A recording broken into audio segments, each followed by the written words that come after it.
स्वामी समर्थ. मी योगिता स्वागत करते तुमचं माझ्या चॅनलवरती. आजचा दिवस तुम्हाला शुभ जावो, तुमच्या मनातील सर्व इच्छा पूर्ण हो, हीच स्वामीचरणी प्रार्थना. तर आता बाप्पा आहे ना 10 दिवसापासून आपल्याकडे आले होते. आज ते त्यांच्या गावात जाणार आहे. तर बाप्पाला निरोप द्यायला खरंच म्हणजे ना कसं यायच्या दिवशी किती आनंद असतो आणि जाताना खरंच दुःख होतं. तर चला बाप्पा मी कशाप्रकारे जे आहे ते निरोप देते, तो थोडासा व्हिडिओ तुमच्याशी शेअर करते. तर चला आता बाप्पाची आरती करून घेऊया आपण. आपली आरू मस्त अशी रेडी झालेली आहे, तिचे पप्पा पण रेडी झालेले आहे, बघू शकता तुम्ही.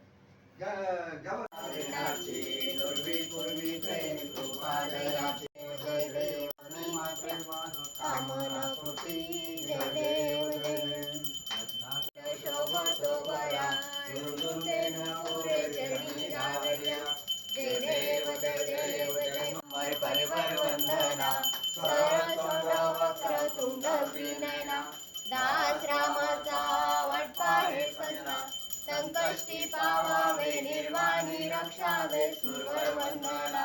जय देव जय देव मंगलमूर्ती व श्रीराजमूर्ती, दर्शन मात्रे मान स्वामी मते मन कामनापूर्ती. जय देव गणमतीन चरण डोळ्यानी पाहिल रूप तुझे, प्रेमी अलिंगन अनंत पूजन वाहे वाढील वनेना. पिता त्वमेव त्वमेव बंधु सखा त्वमेव त्वमेव विद्या द्रविणं त्वमेव त्वमेव सर्वं मम देवदेव. सकल परस्ते नारायणाय समर्पय, अच्युतं केशवं राम नारायण कृष्ण दामोदर वसुदेव श्रीधरं माधवं गोपिका. तर चला आता गणपती बाप्पाला आपण घेऊन चाललेलो आहोत. तर बाप्पा चाललेले आहेत त्यांच्या घरी. तर इथं बघू शकता अंधार खूप पडलं होतं, कारण दिवसभर मळ्यामध्ये ना म्हणजे कांदे लागवडीचं काम चालू होतं. आणि म्हणजे शेवटपर्यंत म्हणजे जी कांदा लागवड आहे ती झाल्यातच होती, तर थोडे चालू होतं, त्यामुळं आम्हाला मळ्यातच 7-7:30 झाले होते. खूप उशीर झाला होता. घरी येऊन मोदक वगैरे बनवायचे होते, पण शेवटी मग आहे ना रेडीमेडच जे मोदक आहे ते आणलेले होते. तर इथं बघा आता आहे ना मस्त असं आहे ना आमच्या इथं एक नदी आहे.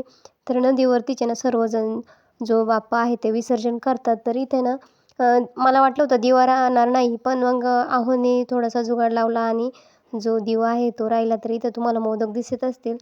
तर मी ना मग मोदक बनवायला घेतले होते, पण कारण मळ्यातच इतकं थकलो होतो ना, तर त्याच्यामुळं बाकीचा स्वयंपाक पण करायचा होता. तर इथं खव्याचे जे मोदक आहेत ते बाप्पांना दिले होते.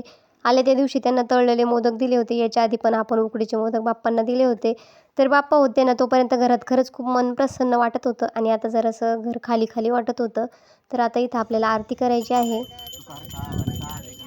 तर इथेही आपण आरती केली होती. आता जवळच आहे आमच्या गणपती बाप्पाचं जे विसर्जन करण्याचं ठिकाण आहे. तर सर्व गावातील ना म्हणजे जसं 7 दिवस झाले ना तसं गणपती बाप्पाचं विसर्जनाचं जी मिरवणूक आहे ती चाललीच होती. आणि आता आहे ना मी व्हिडिओ पाठीमागणं घेतलेला आहे, कारण समोर आहे ना पाणी आहे पूर्ण आणि ते म्हणजे धोबीघाट आहे. तर तिथं आहे ना उभं राहता येत नव्हतं, त्याच्यामुळे आहे ना व्हिडिओ जो आहे तो माझ्याकडनं पाठीमागणं शूट झालेला आहे. तर सॉरी. तर खूप छान वाटत होतं. बाप्पा जोपर्यंत होते रोज सकाळी पटपट आवरायचं, आरती करायची, संध्याकाळी पण पटपट आवरायचं, आरती करायची. म्हणजे एक आहे ना ती सवयच झालेली होती. आणि आता आज बाप्पा जाणार म्हणजे आपलं जे बाप्पाचं ठिकाण आहे तिथंही थोडंसं असं म्हणजे सुनं सुनं वाटतं. घर पूर्ण रिकामं झाल्यासारखं वाटतं आणि कुणीतरी घरातलं सदस्यच म्हणजे जो आहे तो आज म्हणजे जी कमी आहे ती कमी असल्यासारखं भासतं. तर इथं आरती झाली होती आणि प्रत्येकजण आता ज्याच्या त्याच्या सोयीनुसार जे बाप्पाचं विसर्जन आहे ते करत होते. तर अजूनही भरपूर जण येत होते आणि जे बाप्पाचं विसर्जन आहे ते करत होते. इथं लाईटचं जरासं म्हणजे लाईट नव्हती आणि दरवेळेस ना आम्ही लवकरच जो बाप्पाचं विसर्जन आहे ते करतो, म्हणजेच 6-7लाच. तर आज शेतातल्या कामामुळे थोडासा उशीर होतो. तर बाप्पाही समजून घेतील, कारण कसं आहे ना आमच्याकडं म्हणजे कांदे लागवडीसाठी बायका भेटत नाही.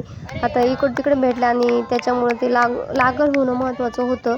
तर तेही एक काम आपलं झालं होतं. आणि इथं बघा छान अशी आरती झाल्यानंतर आहे ना आरूचं चालू होतं बाप्पाच्या कानात काहीतरी सांगायचं. तर आता तिला विचारलं होतं मी, तू बाप्पाला काय सांगितलं?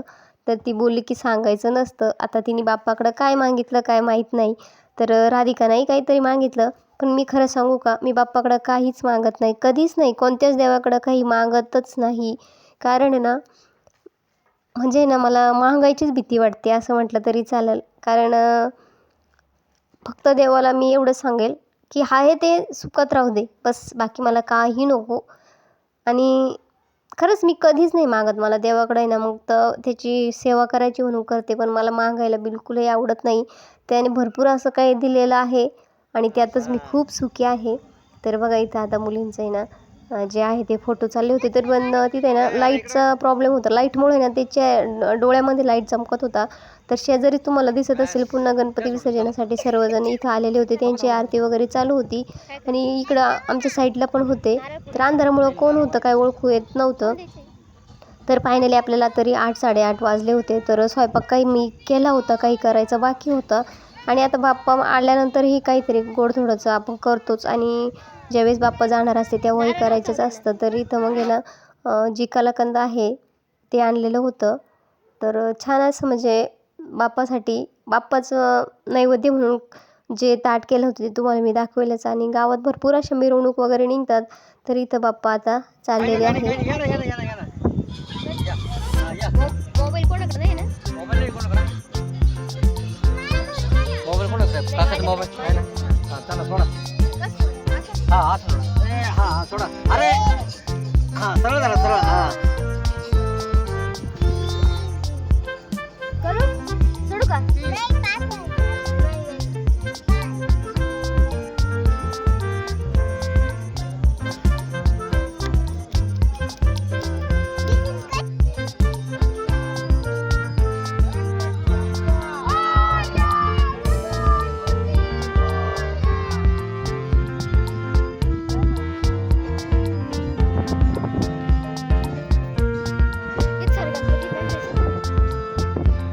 तर बघा इथं शेजारी आरती चालू होती आणि आता बाप्पाची मिरवणूक गावातून निघत होती. तर प्रत्येक वेळेस ना म्हणजे 7 जसे बाप्पाला 7 दिवस झाले ना बसून, तर 7व्या दिवसापासून विसर्जनाची जी तयारी आहे ती चालू होती. तर प्रत्येक वेळेस असं DJ वगैरे सर्वजण नाचत गात जे बाप्पाला जे आहे ते निरोप देतात. तर इथं फायनली ना जी मिरवणूक होती ना जेवायला बसायचं होतं, पण मिरवणूक जात होती. तर म्हटलं थांबा बाप्पाचं पुन्हा एकदा दर्शन घेतलं आणि जेवायला बसलो. तर हा होता आज जेवणातील मेनू.